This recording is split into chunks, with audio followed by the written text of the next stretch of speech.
باندې د جلسې لپاره یو ټول راغلي دي او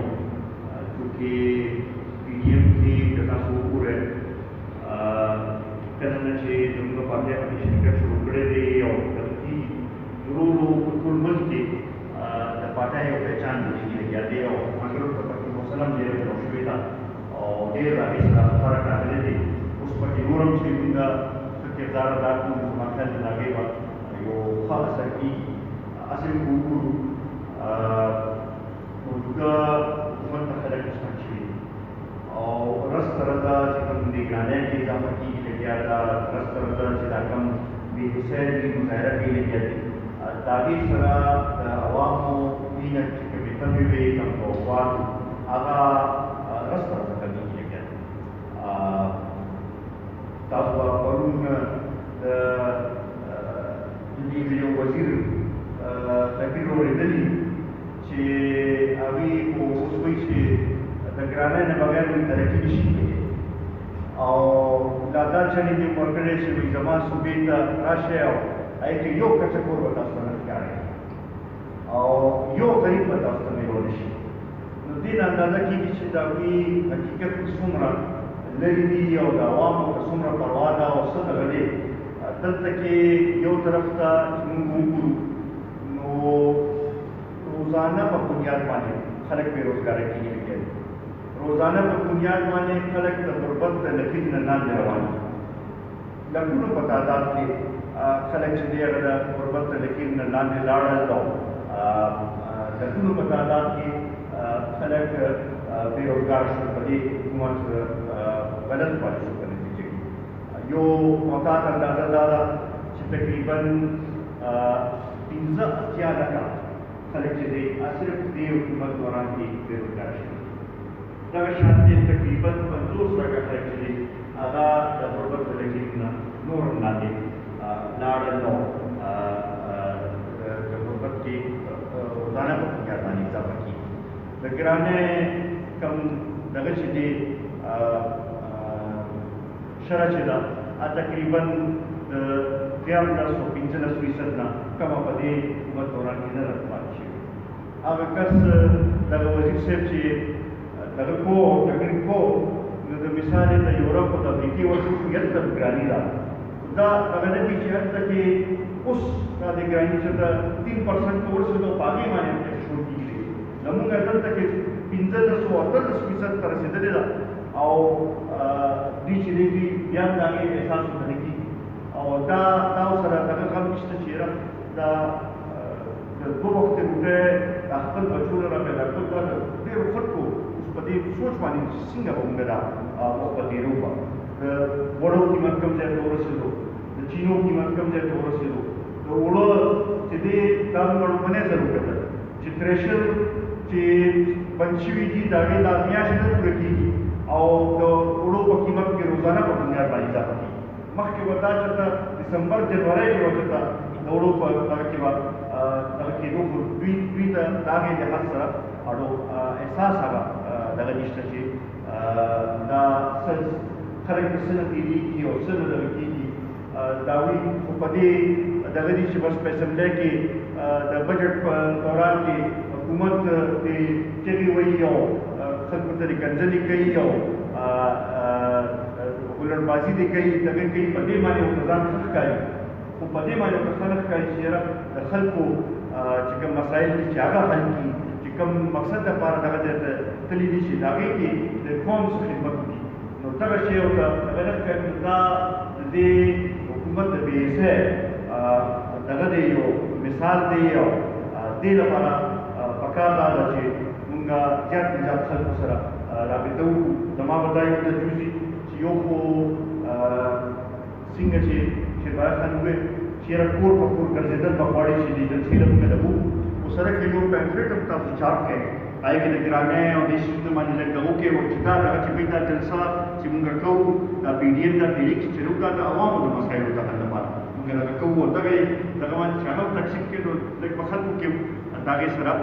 شعور به را پیدا شي او دغه به وشي چې په دې کې زیات نه زیات شرکت وشي زما په دا یقین دی چې انشاءالله ډېر ښه تاریخي جلسه به وي او اوس چونکې دا بل بجټ هم راغی او دې کې چې رقم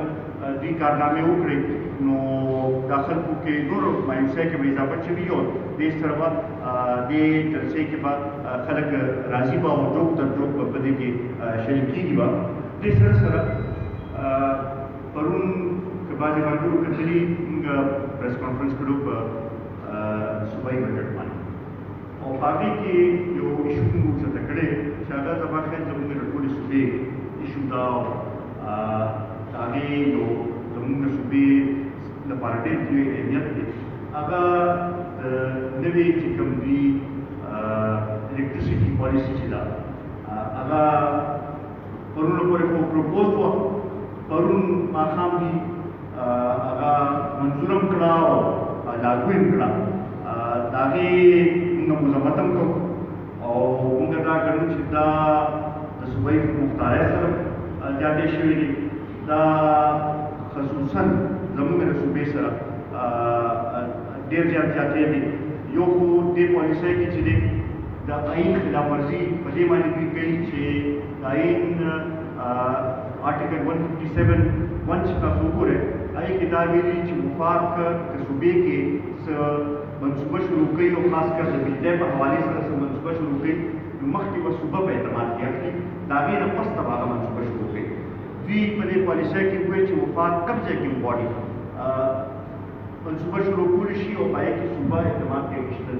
لازمي نه دي یو خو دا د آئین موږ ګڼو چې خلاف ورزي ده دویم په دې کې دا دغه شوي دي چې د اوبو نه چې کومه بجلي پیدا کېږي د هغې منصوبو کې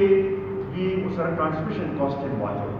نو دې کې به دا شي چې د هغې منصوبې کاسټ به زیات شي چې منصوبې کاسټ زیات شي نو هغه چې دی هغه به هغه شانتې وایبل بني هغه به هغه شانتې بیا به څوک به د هغې باندې د هغې لپاره به پیسې نه مختص کېږي هغه به هغه شانتې نه دغه کېږي نو د هغې نقصان زموږ صوبې ته په دې رسي چې زموږ صوبې کې پوټینشل دی د اوبو نه پیدا کولو یا ورسره دا دغه کړی دی چې بھائی هغه منصوبې چې کومې زر لګي هغه دې مخکې شروع کړي او نورې دغه نو د تیلو نه او د کویلې نه خو چې دی هغه په ډېر زر شروع شي خو بیا د هغې اثر په ټول د ماحول باندې د هغې اثر ښه دی بل هغه منصوبې سسټینیبل منصوبې وي د بجلی منصوبه ټیک ده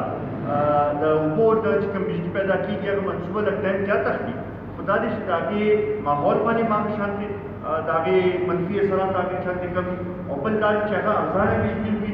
او هغه چې دی هغه نوره فایده ورکوي ټول معیشت ته او دغه ته نو په دغې حوالې سره موږ دا ګڼو چې دا کوم پالیسي دوی جوړه کړې ده دا د اوبو نه بجلي پیدا کولو منصوبو خلاف ده او دې کې زه حیران یم چې په سی سی آی په میټینګ کې زموږ وزیر اعلی صاحب ناست وو او بیا هم چې دا شی منظور شو نو کومه خبره چې موږ کوو بار چې بھائی دا دلته کې صوبایي حکومت موجود نه دی د ریموټ کنټرول نه مرکزي چلی نه هغه ته دې شي کې ثابتېږي لګیا دا خبره چې ده دا به زما درخواست وي چې کوم میټینګونه چې کوو چې دې کې موږ دا خبره اوچته کړو او دې لپاره به دغه هم کوو چې احتجاج به هم کوو دغه هم کوو ځکه چې دا زموږ د صوبې د بر په ژوند خبره ده زموږ صوبې کې دا انرژي او دا دغه وینو دلته کې ترقي کېدی شي چې دا منصوبې به رامالې بند شي دغه شي بیا خو موږ بلکل بیا مرکز ته به داست کړو موږ به هغه شانتې خپل معیشت به نشو دغه کولی په دغې حوالې سره زما به دا درخواست هم وي او دې باندې به ډاکټر صاحب تاسو دغه چې دی یو دغه به جوړ کړو چې یو پریس کانفرنس هم چې دی یا د دې باندې بیا وکړو په دې باندې وکړو او دې باندې یو تحریک پکار چې موږ وچلو دغه شانتې دې پی ټي آی په ویل په تېر پنځه کالو کې چې یاره چونکې مرکز کې د بل چا حکومت دی صوبې کې زموږ حکومت دی نو موږ ته مرکز حکومت هغه شانتې پیسې نه راکوي او زموږ منصوبو کې رکاوټونه اچوي اوس که موږ وګورو 3 کاله نه د پی ټي آی حکومت دی په دې درې کاله کې 124 ارب روپۍ کمې موږ ته په نت هایډرل پروفټس کې میلاو شوې. دې نه مخکې 15 کاله چې دوی څومره ډیمانډ کړی و د هغې نه زیاتې ورته میلاو شوي، کمې ورته نه دي میلاو شوي یو کال. او دې درې کاله کې 124 ارب روپۍ ورته کمې میلاو شوې. نو دا هغه خبره چې بھئی مرکز کې خو ستاسو حکومت دی، دا د چا کمزورتیا ده او دا د چا نااهلي ده، پکار چې دا خبرې موږ را مخامخ کړو. او خصوصا بیا چونکې سوات کې د دې وخت کې د وزیر اعلی تعلق هم د سوات سره دی، نو دا په دغې جلسې کې به هم دا ایشوز اوچته وکړو او په دې باندې به واضح یو موقف واخلو. نو ما خیال دی پکار چې اوس موږ په ګرانۍ باندې په بېروزګارۍ باندې چې دې باندې احتجاجونه هم شروع کړو او دا یو دغه خیل شروع کړو چې بھئی قومي وطن پارټي چې ده هغه د پښتنو ترجماني کوي، د عوامو ترجماني کوي، د غریبانو چې کوم مسایل دي هغه صحیح طریقې سره اوچتوي. نو دې لپاره پکار چې موږ خپل کوشش شروع کړو. تیاری مو تقریبا ټولو مرکړو دغه وکړو ځینو دې کې موږ د خپل قوت صحیح مظاهرات ته وکړو. دا به مې درخواست چې دا ټولې ځینې چې دي چې یو خو ځوانان چې دي چې هغه هم تاسو دې جلسې ته ضرور راولئ چې ځکه چې ځوانان چې دي هغه په جلسې کې او په جلوس کې زیات اهم کردار ادا کوي. دا کوشش وکړو چې جګړو چتول دغه کول دا زیات د ځوانانو دغه کار دی. دغې لپاره یو طریقې کار وشي چې زیات موږ ځوانان او خاص کر د یوت والا او د سکولز ملګري چې دا په دې کې بھرپور شرکت وکړي او سره ټول تنظیمونه او ټول دغه چې ګډ تعداد کې ټول کارکنان پکې راشي، شریک شي. کله چې دغه وشي بل ویډیو وشي هلته کې او بیا پروګرام یو فاینل شکل ورکړی شي، نو بیا به ټول په تلیفون باندې پوره ویډیو کړو او هلته هدایت به مو ورته وکړو. زه ستاسو ټولو ډېر زیات مشکور یم چې تاسو راغلی په دې میټینګ کې شریک شوئ. دا تمه لرم چې په دې جلسې کې مو بھرپور شرکت کوئ او بیا ورسره انشاءالله چې دا تنظیمونه چې دي بیا به زر په زره عمل کوئ. ما ته داسې ښکاري چې دا جنرال الیکشن چې دا ډېر لرې نه دی. زما ته داسې ښکاري چې دې کال اخر کې ځان الیکشن تیاری چې دی هغه شروع کول پکار دي. دوی خو د بلدیاتي خبره کوي، بلدیاتي نه کېږي، جنرال الیکشن چې دی هغه مخکې دی او موږ ته داسې ښکاري چې د هغې لپاره پکار چې پوره بھرپور تیاری دې شروع شي. یو ځل بیا د ټولو ملګرو ډېر زیات مشکور یم. رابطه به وساتو او وختاً یو بل سره سلام مشاورت هم کوو. کوشش به دا کوو چې دې کې موږ خپل پوره بھرپور